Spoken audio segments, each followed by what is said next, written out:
Welcome back to Good Day. So, Amanda, when Maggie was born, did you and Mike have a plan on how you would parent her?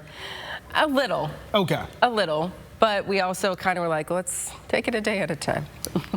And probably still doing that a little bit. Yes, absolutely. Parenting is hard. Add on that jobs, grocery shopping, house cleaning. Yeah, I do all those. Yep. Yeah, I do all those things. And everything that goes along with being an adult. Parents get pooped out easily. Literally pooped out, right? Yep. Yeah, well, local clinical psychologist, Dr. Andrea Mata, she gets that. That's why she's written the #2 parenting book, Practical Tips for the Pooped Out Parent. And you have written this book, and you say you can read each chapter in the time it takes to poop. A mom poop, not a dad poop. Yeah. Yes. In parentheses. Yeah, so quickly. Yes, well, under 5 minutes. So each chapter can be read somewhere between 5 to 7 minutes. Because let's face it, there's a difference. There is a big difference between a mom poop and a dad poop. There is. We disappeared. You disappear for like 45 minutes. And I'm not a dad, and I know this. You disappeared. See ya. Well, it's Stephen and Layla. What are you doing in there? Handling our business. Reading some things. Yeah. But you guys need like a squatty potty or something. checking It'll take you ESPN. 45 minutes. Checking ESPN. There it is. There's the truth. So, I mean, this is the book you want to have in the bathroom then. I mean, you definitely, like, you could have it in the bathroom. Like, when I was writing it, like, my illustrator was like, can we, like, subtitle it, like, something about the, porcelain panic room? Okay. And I was like, nah, I don't want people to think that they're panicked. Yeah. Like, parents are pooped out, but I don't want them to panic. Right. So these are practical tips. So walk us through some of these. Yeah, so I think we set them up into 3 different sections. So the fundamentals are all the things that parents, I think, should be doing. And if they do nothing else, these are the ones they should be doing. So I start the book off with one of my favorite one is like, all is not lost. Because parents are always worrying that they're doing something that's going to cause like lasting damage to their children. And it's like, no, kids are resilient, they can recover, you can recover as a parent, and you can always learn new skills to become better parents. And so that's kind of like I set the tone of the book through there.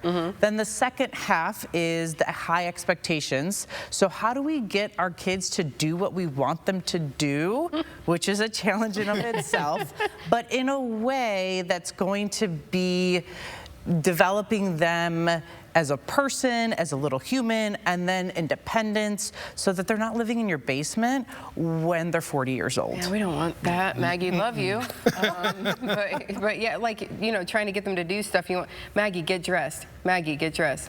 Maggie, I mean, you know, it's like over and over and over again. Right, and so like the first thing that popped in my head, there's called the 5-second rule.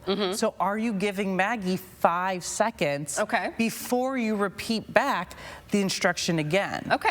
Because her little brain needs to be able to like process what you're saying and then get moving. But a lot of the times parents are like, get dressed, get dressed, get dressed, get dressed, get dressed. And they just start yelling. And next thing you know, the parent is pooped out because of that. They're exhausted at that point because they're just repeating the same thing over and over again to the kids. And they're getting frustrated, and every time it's just more and more frustration. And the kid's getting frustrated, and then you just have like all this frustration, and it's like it's unnecessary. Just give them 5 seconds. 5 seconds, I love that. Yeah. The 5-second rule. Where was this book before? No. In my mind, but not on paper. I know, it's always one of those, like when I'm trying to get her out, let's go, let's go, let's go, let's go, let's go. It's definitely give them 5 seconds. I love that. That's a great little tip. So what helped you to flush all of these thoughts out and put them on paper? I'm here all week. I will credit my husband, because I told him I wanted to write a book, and he was like, well, you have all these ideas. He's like, just start brain dumping. Yes. Brain dumping them and see what happens. And then so when I was a professor, and this is the intro story in the book, when I was a professor and I taught applied sports psychology, I had a co-teacher with me, and he would get frustrated with the students because they wouldn't read, because students don't read textbooks. No. And so then, no, not at all. They're boring. No one has time for them. And so we moved to a reader, and he would get up and he kind of like started shaming them and was like, you all can read this in the time it takes to poop. So like, there's no excuse. And then it like just clicked as I was brain dumping. I was like, oh wait, what if I created practical tips in the amount of time it takes to poop and help parents out. Well, because let's face it, I mean, women are multitaskers too, but like there's only so many hours in the day. Like, when do I have time to read a book about parenting? Right, and so like that's like I've been working with the program and I've been meeting with single moms for like these workshops, and that was the very first question we got was like, when am I supposed to read this? What? Yeah, at what time in my calendar? Right, and I was like, they only take 5 minutes. I'm like, so read them when you are in carpool line, when you're waiting for your Starbucks, when you are just waiting for anything else. Don't when you're at scroll karate. At karate. Right, that's new for you. New for me, yeah.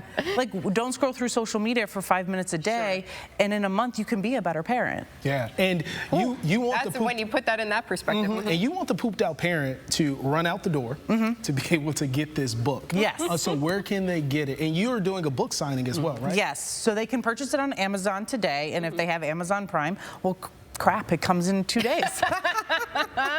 Love it. And then there's also a book signing in Bowling Green, Ohio at the Wood County Public Library on February 17th from 2 to 3. So I'll be doing a book reading, I'll be talking about the process that I went through, and then I'll be signing books. Yeah. Well, this is I'm already enlightened, and that's just a small portion of it. So Yeah. have to get the rest of it out. And the goal, oh my goodness.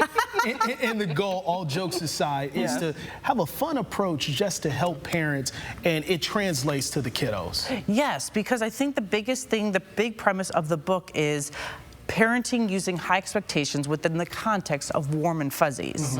That's how you get your kids to be good human beings. And that's what we all want. That's the goal. Can we just let our kids be good humans? Yes. That's the big goal there. Yeah. Andrea, thank you so much. Thank you for